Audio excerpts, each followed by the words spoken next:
the entire place burst into this kind of mob shout of Ted, Ted, Ted. So we basically made it was like going viral, before people went viral. We turned Ted into this sort of, legend superstar of the camp. Don't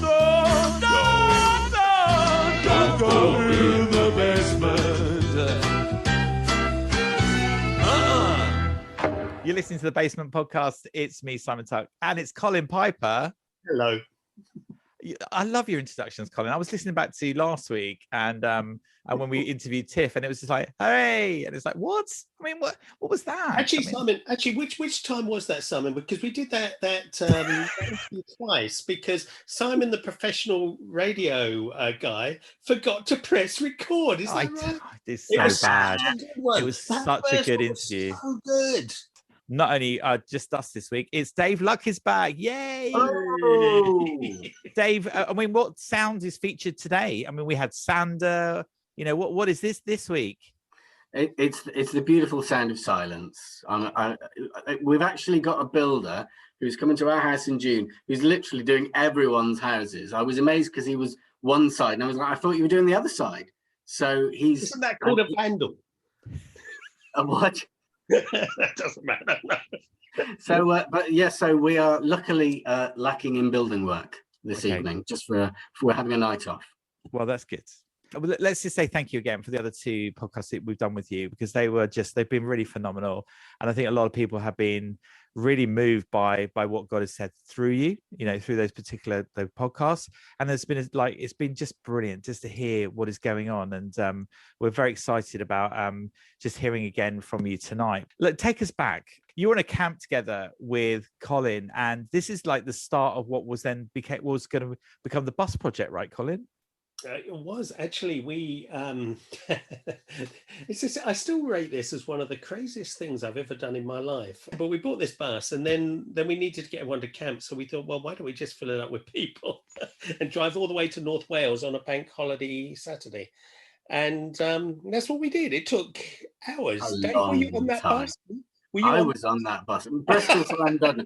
When you look in Google, it says you can do Bristol to Llandudno in 5 hours, right? Really? Okay. I for some reason, and it's going back over 30 years, I've got 7 hours etched into my memory. I think the top speed was 45, but we also had to cope with the traffic around Spaghetti Junction. And then when we got to Llandudno, we hadn't checked the route at all. So we were going pretty slow just in case there were low bridges, and we had sort of trees overhanging. It was all those sorts of things you just don't think about until you drive a double-decker bus. We had this great guy driving the bus. His name was Ted. I went trucking with Ted actually once, and I had a great day just sort of driving this truck around Britain. But Ted was a legend, wasn't he, Dave? Well, we made Ted a legend, right? So me and Darren and Rich Hathaway, we took a bit of a shine to Ted. So there was one day we're having it was mealtime, and Ted walked into the room, and we just started shouting, "Ted, Ted, Ted," to get Ted to come and sit with us for tea, right? Of course. I kid you not. A couple of days later, any day that Ted came into the dining room, the entire place burst into this kind of mob shout of Ted, Ted, Ted. So we basically made it was like going viral, before people went viral. We turned Ted into this sort of, legend superstar of the camp. He was a great guy. He also, for some reason, Colin, I have no idea why, you allowed him to drive us into Llandudno to do some job or other. And halfway down a hill, he decided he would show us his best crazy driving, which was very entertaining. And we all survived, which was good. No, I think this was in a car, actually. Oh, okay. I think anybody who's listening who went to GoTrek needs to give us their GoTrek memories, because for me, that was probably my second camp, and I made such good friends, and it made me feel so much better about life, because I hated my school. So going away and doing these things was absolutely brilliant for me. So I think anyone else who remembers GoTrek, they need to share their memories with us. It was actually my favourite memory. I've got many of GoTrek, actually. It was a wonderful, wonderful, wonderful time for the reasons you just said, Dave. But we used to do stuff in those days that simply would never be allowed now. We had this competition going all week called the Big Night Out, and if you won the competition, you won a big night out. And we fixed it. So your brother won, actually, Dave. It was your brother and Matt Lilling. They won it. And we literally just opened the door, pushed them out, and locked it. And they had to live under a bush, spend the night under a bush, which Chris and I found hilariously funny. I mean, it's all about us. You do realise that the whole thing was about us. And in the morning we gave them a good breakfast. And I don't know what people would make of us these days, actually, and quite rightly so as well, I'd have to say. So just tell you how weird my family is, right? Okay. And I love my brother Paul dearly, but my family is so weird that I have no recollection that Paul was even on that camp. That's how weird my family is. He was there. That's so funny. Oh my word. Right, you listen to the Basement Years podcast with Dave Luck and Colin Piper. This is part 3 of the trilogy of What Happens Next. Don't go in the basement. You listen to the Basement Years podcast. It's me, Simon Tuck, with Colin Piper and Dave Luck. Dave, we've come to part 3 of the trilogy around your book. And this is an important couple of weeks for you. And whenever this goes out, this particular week in April will always be etched on your mind as the week you lost Ben. And it has significance, right? Yeah, I mean, it's actually 10 years this Friday. So we're doing this on a Tuesday night, whenever this goes out. So, you know, the days are always different. I don't know whether it will feel different because it's 10 years, but it does. So my wife, for example, went over to Ben's grave today and sorted all the flowers out and stuff. And it's in the, so next door to his primary school, which is a Catholic primary school, there's a Catholic church, and the church were amazing. And they said, here's a plot and you can bury him next to the priests because we think he's a saint. And they were just incredibly generous and thoughtful about the whole thing. Because it's next to the school, my wife, you know, spoke to some of the people who are still, you know, got kids at the school or working at the school. You know, she was saying there was one parent's got a boy who he will now be 16, which is how old Ben would be. And the parent was saying he still likes to come on his birthday, which really sort of, you know, chokes you up to think, yeah, people still remember. And I think my observation just in that moment is there's times where you think, it's completely mad, this. That you can become used to the fact of it and you can almost become factual about it. And then something like that makes it feel real again. Yeah. And then you're just shaking your head going, how the heck did this happen? You know, how did this happen to us? So yeah, particular dates are often the thing that just kind of jolt you back into the fact that you might have got used to this, but it's shocking and awful. Yeah. Is the park bench still there, Dave? Yeah. My wife actually asked if she could go and see it, but because of COVID-y stuff, they couldn't. But yeah, so they still have a bench. And one of the like teaching assistants was saying she will still talk to the other kids about Ben around his bench. So things like that are lovely because it's just it's keeping that memory alive in a way. Because part of what we've done, we've changed loads of stuff over the year. You know, we moved house, we moved church, loads of stuff's changed. So that means some of the people that stand with us wonderfully never even met Ben. And so when you have those conversations, those connections with people that did, you know, that's quite powerful for us, really. And in that first year, it would have been incredibly raw, very raw instead. And there was a moment where you talk about the fact that how do you deal with something that's awful suffering like this, the kind that you faced? And you then go on to say it's not that you cracked it and can offer an how-to guide, but you've just learned how to deal with the suffering. Now, I can't remember when you wrote this book, but that was a reflection, obviously, on how you were trying to deal with it straight away afterwards, right? Yeah, I mean, in straight away, I think we're probably maybe a bit better at grief these days. Um, like, you'll hear previous generations where they just thought, we won't talk about it. How about that? That'll be the way that we'll deal with it. But when it first happens, it's like 100% of your life. It's the only thing you can think about. It's the only thing going on. And you are just incredibly raw. And then you have to sort of do normal things. We were still parents to Joe, and over time you go back to work and stuff. So life starts to feel a bit more normal, but it isn't normal because it's sort of misshapen. And this phrase that people started using in COVID about the new normal. Well, that was a phrase that I heard an organisation called Care for the Family, who support bereaved parents, use. And it's about the fact that no, there is no going back to normal. Normal has gone. So how do you adapt, essentially? How do you manage to kind of grow a new life? You don't get used to it. You don't move on. It's always there, but life has to happen. So how do you sort of adapt to the fact that that's a big part of your life? And you never want to deny that, but you've still got to live. And so you have to kind of figure that out a bit, really. You have to figure out, how am I going to do it now? And with some of the faith stuff with that, it's actually quite hard-headed stuff to say, I need some stuff to help me do this now.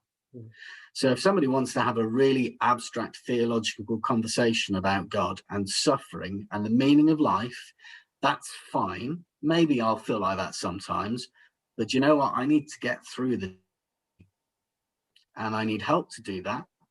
And God helps me do that, and his community helps me do that. And that was why probably when we were most confused, we still gravitated back to, church and Christian community, because, where's the light and where's the hope coming from otherwise? So, and we're incredibly grateful for that.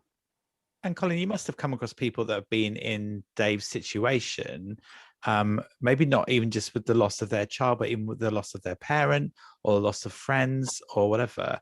And how do you help people still remain part of that faith body? Because it might have been, but Dave and Louise might have just said, no chance.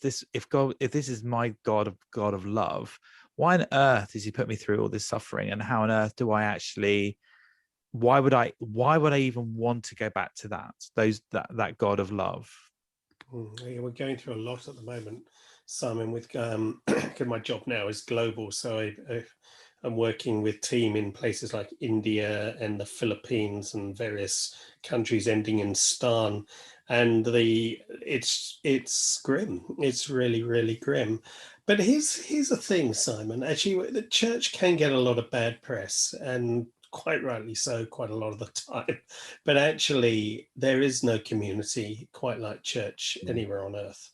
And bluntly, I found so many churches, when push comes to shove, they really do step up and provide the community. I mean, at the end of the day, a good church is a church that listens, that cares, that doesn't try to give easy answers, but does promise to be there. And I see that again and again. It's very interesting. Even the Times, the Times newspaper, the editorial on Easter Day was thanking the church for all that it had done for the nation over this COVID crisis. And actually, yeah, it's a good place to be. And dealing with loss personally, Dave, I know that one of the ways you dealt with it initially was just swearing a lot. Yeah. Well, there's time and place for that, isn't there? You've got to be able to be honest. I remember, might have said this in one of our previous chats, going and having a good shout at God when we got the sort of diagnosis. And then, I would basically have a mantra of several swear words that I would just kind of repeat until I calmed down. Did that a few times, where you just think, oh, how do I express this? Sometimes there are no words to express stuff. And it kind of absolutely trashes your taboos. which are never much help anyway. So I remember afterwards, I thought, if you're going to ask me how I am, I'll tell you how I am, you know. But then what's powerful about that, going back to the church, is we ended up leading a small group again a couple of years after we moved churches. And that's because you just end up, if you're leaders, you just end up leading things. It's just sort of what happens. But we did it because the group needed new leaders and we still wanted the group to happen. But we did it out of vulnerability, and we did it out of being very honest. And that then gives other people permission to do that, which is so important. So, you know, community is not about having it together. It's about, you know, helping each other with the fact, frankly, that we haven't got it together sometimes. You know, we're all over the shop, but we can stand with each other in that place. Yeah. Do you think people feel secure enough to do that, though? Because I imagine that I'm in a group chat with just some friends from when we worked together back in Debenhams in '89, and one of them has just said that her marriage has just broken down, but she felt that she couldn't say anything up until this point, and she goes to a church as well, but she felt that she could not say anything at all. Do you feel that there are people that in that situation as well, though, Dave? Because did you feel that you couldn't say anything, or actually you're the kind of people go, no, I'll do it this way? Maybe Louise is very different to you, right? I think the thing is, to be honest, it was extreme, right? Yeah, we just lost one of our children. It's just awful. So you can't pretend. You know, you can pretend in some situations, but you can't pretend with that. You know, and as years gone on, I remember at work, people might ask you about your family, and sometimes you tell them, and sometimes you don't, to be honest. Sometimes it's easier to just say, I've got 2 kids, or even just tell them about the child that we've still got with us. But when it first happened, you know, like I said, that's all that's going on in life. So if you're going to ask me a question, you're going to find out about it, to be honest. And I think, I think giving ourselves permission and giving other people permission. Yeah, I saw there was a really good documentary the other week. This guy, is it Roman Camp, the DJ? I don't know if you guys saw it. He's talking about male suicide. And I used to work in mental health commissioning, and male suicide's really high. And they were talking about bunches of mates. There was a bunch of mates whose pal had taken his life. And they were absolutely gutted that they didn't feel that he could talk to them before he took his life. And they said, we didn't know. And you'd hear this repeated quite a lot. And they said, you know, ordinary young guys, you know, mid-20s, go to the gym, go to the pub. And they said, you know what we do now? We ask each other twice. I thought that was absolutely brilliant. They don't just ask each other, you're right, you know, like we do as blokes in particular. There's no, you're really all right. And I thought that's fantastic, because it's like, let's get beneath the veneer, shall we? Let's get below the surface and the cliche. And I suppose some people are up for that and some people aren't. And that's kind of relationships, I suppose, isn't it? But if we want to be in relationships that matter, then I guess we really ask. Maybe we do ask twice, and maybe we can share a little bit of our own story, which enables other people to feel a bit more able to share theirs. Yeah, Colin, that's right, isn't it, Colin? That all of that is just spot on, right? I mean, as I was listening to Dave, I was thinking, yeah, that is spot on. But I think I think we need to start from further back, actually, and we need to prepare one another for the fact that life is tough. And the deal with the Christian faith is it doesn't promise that life's going to be easy, but it does promise that ultimately Christ has won the victory, and that death is not the end, and that there is hope. And as long as we are celebrating real truths rather than made up hocus pocus, which actually sometimes is what we are peddling because we think it's trendy and we think it's what people want, but it actually lets us down. So we start from a point where we talk about true life issues. So we're saying, look, we're all going to die. I'm going to die, and it could be tomorrow. It might be 10 years, might be 20 years, 30 years, who knows? But I'm going to die. But actually, here's the truth about death. And so we're ready, we're preparing ourselves for that. And then as we go through life, when trouble comes, we don't cover up, nor do we get very embarrassed if one of our friends is going through it, but we actually face up to it. And that's really what Dave is talking about. This is really important. It's facing reality, really. And I still find it staggering how in 21st century Britain, we still like to pretend no one's ever going to die. Everything's always going to be fine. And it's just, I mean, it's just ridiculous, isn't it? We are intelligent people, yeah? Yeah. So why this pretense? Why can't we face reality? Do you think, Dave, from your experience then, I mean, because it was interesting talking to Tiff just the other week about how that guy, his church just kind of went out and did some house moving of him, and then he died, and then at the funeral, like, they had some more information. But the fact that the impact that the church can have in a way that was so real for that one guy, that has huge effect. Do you know what I mean? Where he was just like, the sister was like overwhelmed by the fact that he would talk about this church group in a real way, and actually throughout that have been support to her as much as support to him during those times. And yeah, I mean, what I loved about what Tiff said was it almost comes out of asking a question first, doesn't it? So Tiff's question was, how are we supposed to do church? What's church supposed to be about? And then they end up thinking, well, it's not just about putting a nice service on a Sunday, is it? That's not the church that Jesus came to bring. So they've asked those questions and they end up doing something quite radical, don't they? Like stuff I've heard about and we've done a bit in our church about, do you know what, don't meet on a Sunday, go and serve the community. Brilliant, because you do that stepping back, a bit like Colin was talking about. Where's that idea come from? We need to go back a few steps. And I think when, you know, the lid gets blown off your life, you're forced to do that. You're forced to say, you know, in our case, it was like, what was I expecting? Why did I expect this? Why did I presume that my son would be healed, for example? Why did I presume that everything was going to work out and I could kind of give God orders? And it's uncomfortable at times doing that. We didn't have any choice because everything was up in the air. I guess Tiff did have a choice, but he wanted to see church make a real impact. So, you know, when we ask those difficult questions, then I think God's in that questioning with us. And what's important actually comes through the other end.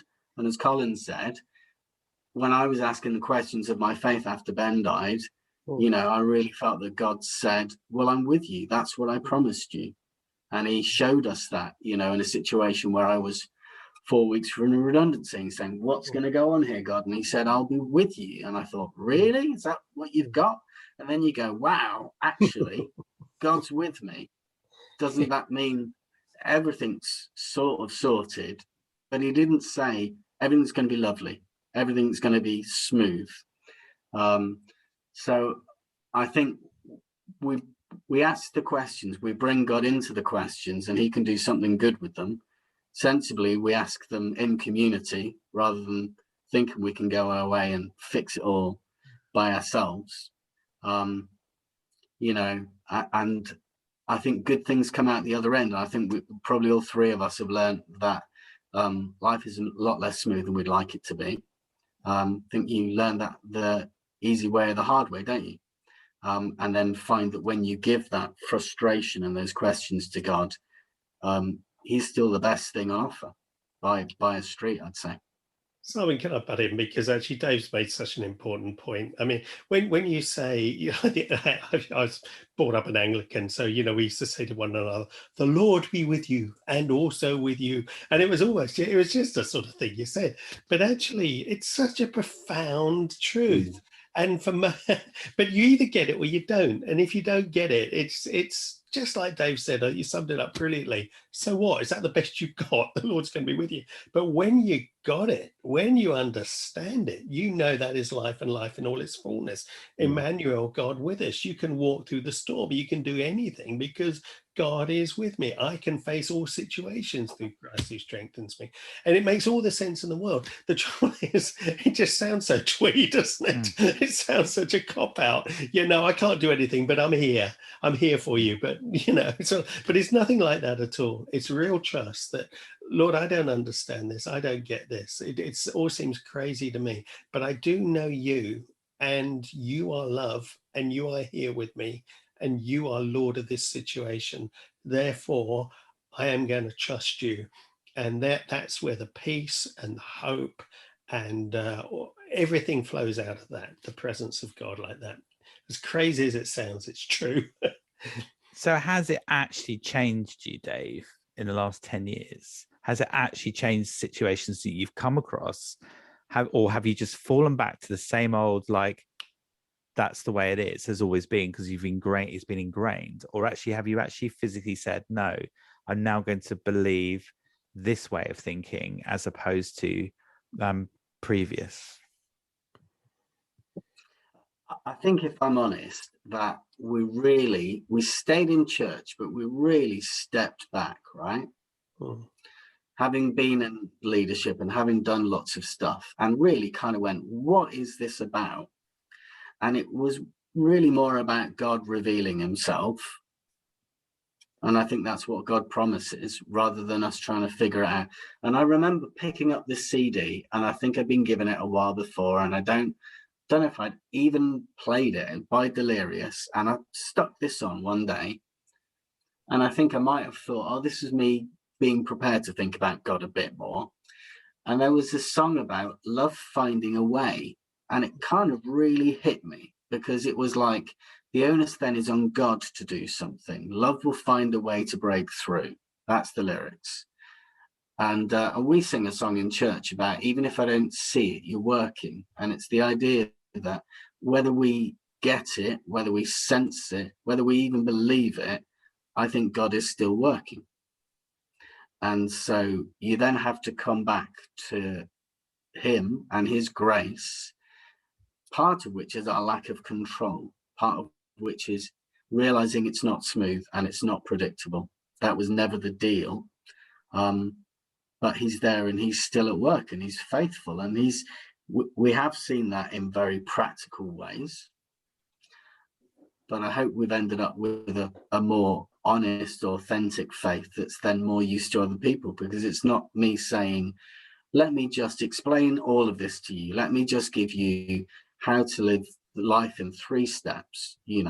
It's just like, we really do believe that God loves us, and he stands with us, and he is at work in our lives to do good things, even when our circumstances are all over the place, which they just are sometimes.